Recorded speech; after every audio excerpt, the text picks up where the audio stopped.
Welcome back, ladies and gentlemen. BTM here, bringing you another episode of Civilization 5. In today's episode, we're going to be doing turns 141 through turns 155, I think. And Darius the First has completed Petra. Interesting. The Irish and the Chinese are going to war. That's good for us. Two enemies fighting is always a very good situation to be in. And we need to look to get this city set down right away, and I think we agreed upon it either being on this hill or this grassland. I think we're going to do this grassland so it grows faster, though. So let's set it down, and okay, that was stupid. Philadelphia. What a sad city if you're a sports fan. Oh, that's a little low. I'm sorry, y'all. And let's keep moving with our scout. In fact, let's just automate him. We'll send him to go look. Oh, I can't do it this turn. All right, we're going to automate him on the next turn. Philadelphia wants something to be built. So we're going to build a granary first. It's always the first thing I build in a new city. Washington's about to get their walls done, which is good. Boston's working on its water mill. New York's working on some walls. And our little core of cities in our valleys is taking shape pretty well, and that's a good thing. Darius still has a good amount of military around us. However, we don't need to worry about it at this point. We've kind of proven that there's nothing he can do with his military to kind of disrupt us. So let me actually show my research. One second. Let me make sure everything's going here first. Let's build a farm. And let us first then go here and automate this scout so we don't have to worry about him. And now we can take a look and think about what we want to do next. Well, we need to pick something to be made in Washington. At this point in the game, considering that we're kind of at a mid phase, I think it'd be smart to make an aqueduct. It carries over a lot of your food for making a villager. That allows you to keep up growth at higher levels really quickly. It's not a reduction in food costs, but it does help the growth rate substantially. So we're going to work on getting our aqueduct built. I know that one of the policies you can get makes aqueducts automatically appear in your first 4 cities, but I don't think we have that policy. I think that is in the... Let's actually take a quick look. That's in the tradition tree, I believe. I think that's in the tradition tree. I don't know where.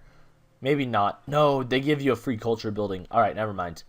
Pay no attention to me and my ramblings. But either way, aqueducts are a great way, an important thing to do. I think in order to really maximize your ability in this game, you have to look to get your city's growing quickly, which means you should build the granary, the aqueduct, the water mill if necessary, things such as that. So that's why we're going to be going for the aqueduct in Washington. Now, Washington has a very high production rate overall, which is good, and we're going to be looking to expand that. However, unfortunately, it also looks like Washington is not growing quickly. So let's actually see about buying some tiles. Bananas, we'll buy them. I think we'll buy that just because we can. And I just want to have a little bit more land to develop with Washington. Philadelphia is not going to grow fast because we're unhappy. However, I don't know what we can do about being unhappy besides buying a Coliseum somewhere. But that's going to cost 680 coins. So I think what we're going to have to do is when we're done with the aqueduct, we're going to make a Coliseum in Washington. And we have no interest in declaring war on other people. That's another thing I'd recommend. Don't declare war unless you really absolutely have to. And don't be afraid to kind of do a paper war where you agree to declaring war, but you don't get involved in the war. In all military strategy games, that's a very common and very smart tactic to use. You don't want to get dragged into something, but at the same time, sometimes you don't want to get the computer mad at you. So what you do is you say, yeah, I'll declare war, and then you just don't get involved in it, and you sit back. That's generally a pretty smart and clever way to go about business. I know I do it a lot, especially in a game like Europa Universalis, where if you don't go fight for your allies, you get in a lot of trouble. So it's a clever way to get around that. And on the world's production scale, we're number 4, which is really interesting. Only number 4. We haven't really pulled away from the pack. In fact, we're significantly behind some other people, so I'm not sure why. We're going to have to work on getting our production up and running a little bit better. But we are going to get our aqueduct done, and we need to figure out what to do now. Kind of the tension, at least in my mind, from Songhai being around here is gone. I think we just need to look to get another city plopped in right here between the cotton and the cattle. At least is where I'm looking to put a city. I think that's a good spot. Let's get a Coliseum made. Excellent citizen management. We're on a production focus. So as you see, production at 21. If we put on default, production's at 22. What? Okay, so apparently you produce faster if you're not focusing on production. Broken game a little bit there, but we're going to have our main city of Washington on production focus.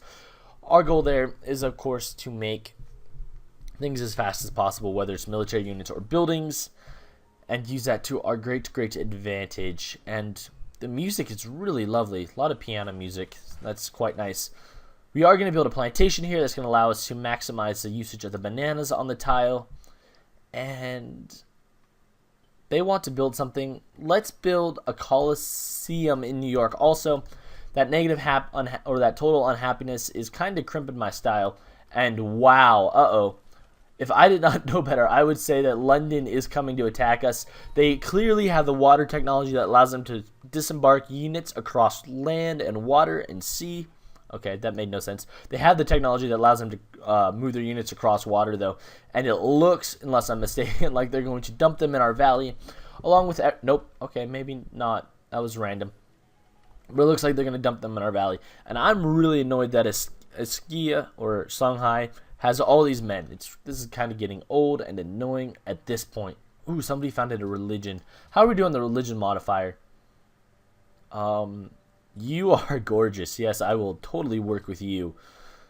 I am not just in this for your looks. But religion modifier, we need 71 to form a religious pantheon. We have 53.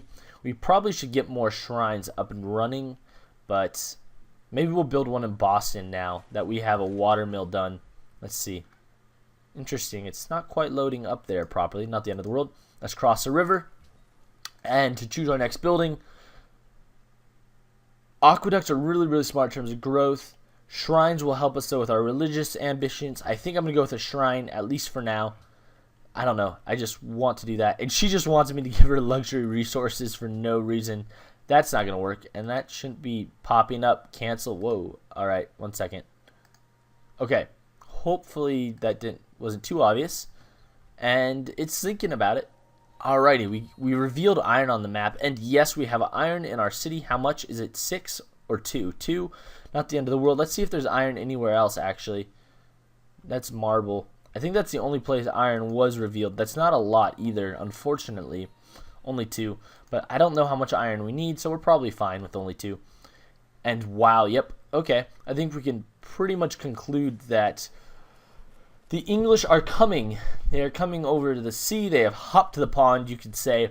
However, I don't think we really need to worry about it, to be honest. Their army is pretty puny and not going to be a threat at all. So we're just going to continue booming our economy here and doing what we can. As you notice, we got all our important buildings being built and a Coliseum coming in Washington right now. Beardman wants an embassy. That's definitely not going to happen. Coliseum, once we get our positive happiness, our growth rate will skyrocket through the roof, and our growth skyrockets, then we get more people, then we get more money, and all goes well in the world. Let's choose our production.